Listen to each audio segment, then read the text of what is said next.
Chelsea are not good enough.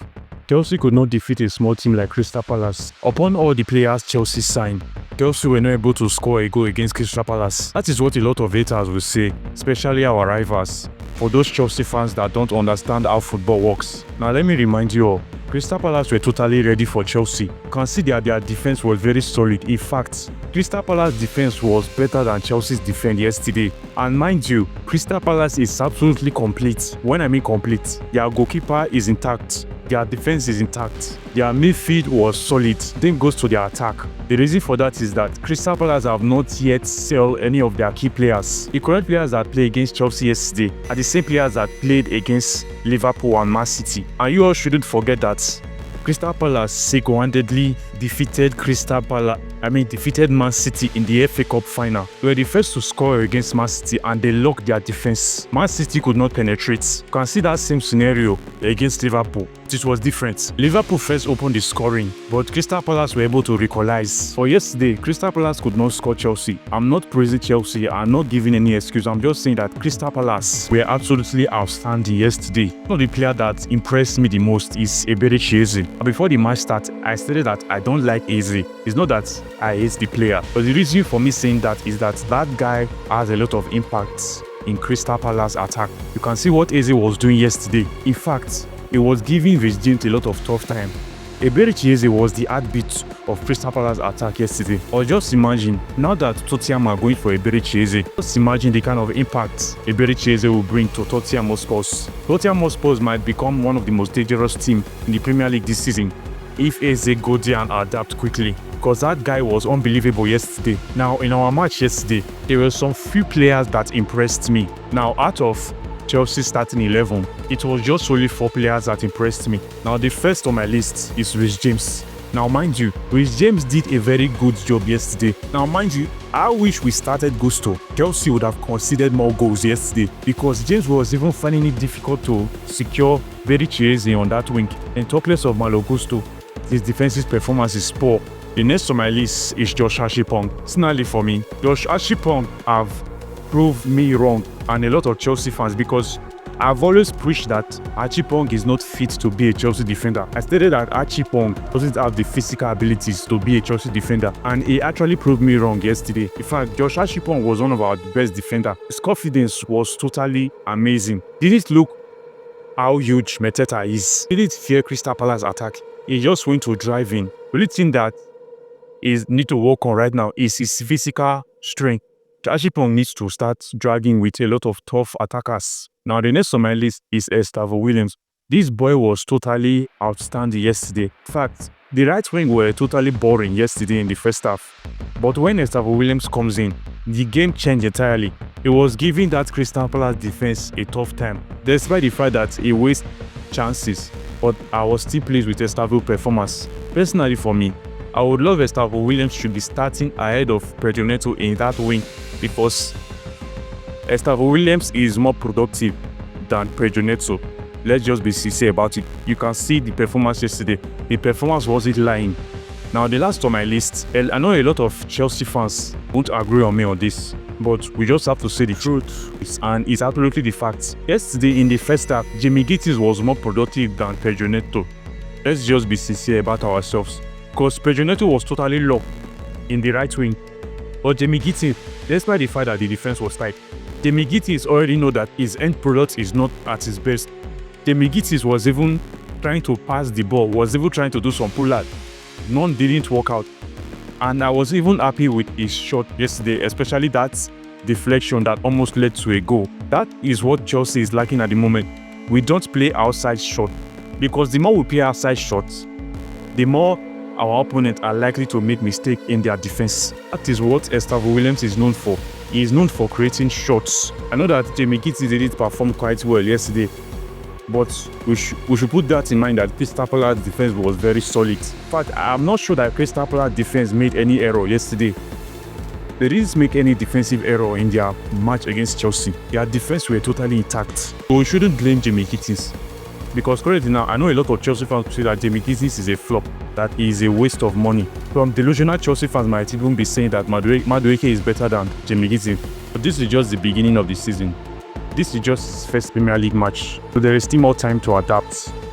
Now, for your information, there are two players that didn't impress me very well yesterday. Their performance was totally poor, and those players should be subbed off if they didn't perform well in their next matches. Now, the first on my list, the player that performed poorly yesterday was Enzo Fernandez.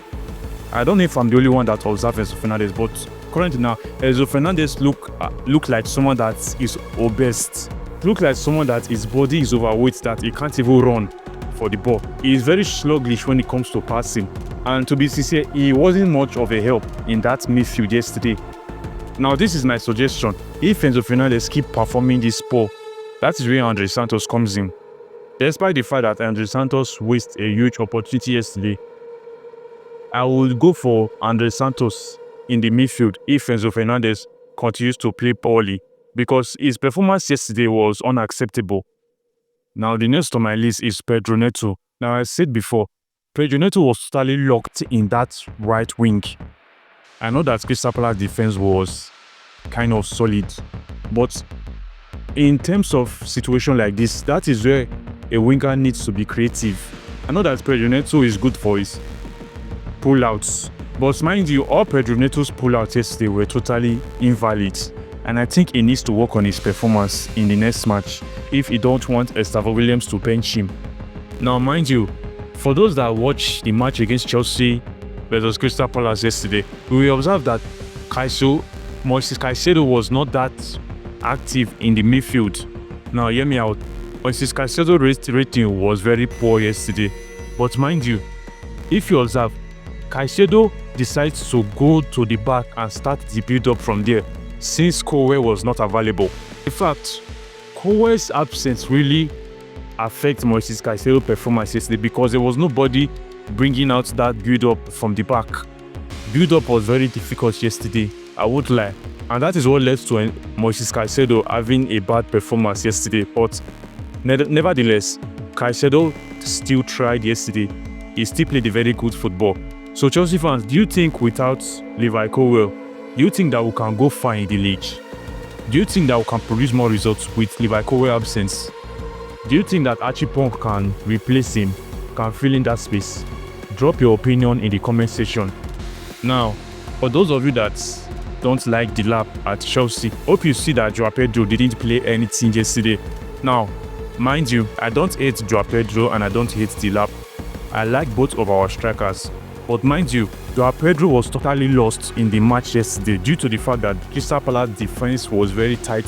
In fact, Joao Pedro didn't see any ball in the middle. He was going to the midfield and sides the wing to collect ball, because the defense, one thing about Crystal Palace defense that I understand today, once Crystal Palace have a counter attack or they are progressing the ball to Chelsea's defense, if you observe, Crystal Palace defense doesn't drive when they have counter attack. They will stick to the back. They won't even move. That is one of the things that was difficult for Chelsea's wingers yesterday, and that is the reason why Joao Pedro and Delap were lost in the match. And mind you, I wish Delap started yesterday. Many people would have said that Delap is not a good striker. Delap is not fit to be a Chelsea player. Delap needs to go see some ball to play. Now, mind you, there are some tough matches where Erling Haaland wouldn't even touch the ball more than 5 times. There are some matches where Haaland will just be in the pitch for 90 minutes, but he won't even register a single shot. This should not be a new thing for Joao Pedro or Delap in some Chelsea fans' thinking. And like I said before, I must praise Crystal Palace. Now, mind you, if the way Crystal Palace played Chelsea yesterday, if they continue to play like that, then Crystal Palace will finish in the top 4.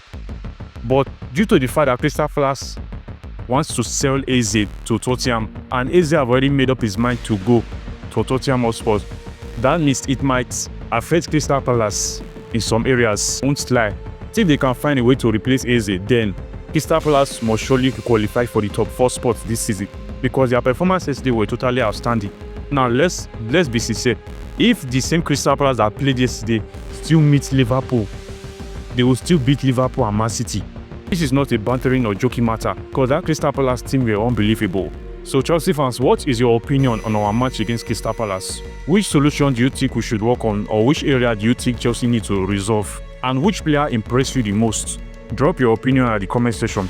Now, mind you, this week Friday by 8 p.m, we are going to be playing West Ham. And currently now, West Ham are not in form, and I think we can make use of that opportunity and collect the 3 points from them on Friday. So Chelsea fans, between Joao Pedro and Delap, who do you think should start against West Ham on Friday? Drop your opinion at the comment section. Personally for me, I prefer Delap should start because both of them are good, and it would be a good decision for Delap should start because Delap didn't quite get much minutes against Crystal Palace, and Delap didn't even touch the ball that much against Crystal Palace. But I think it would be a wise decision to start Delap ahead of Joao Pedro in next match. Then Joao Pedro can still come off the bench in the second half. Now, before we end this video, let's talk about the elephant in the room. I think it's clear now that Estavo Williams is a better player in the wing, in the right wing than Pedro Neto, and it should be a good decision for him to start next week. This week. But I know that it's not possible for Estavo Williams to start ahead of Joao Pedro, Pedro Neto.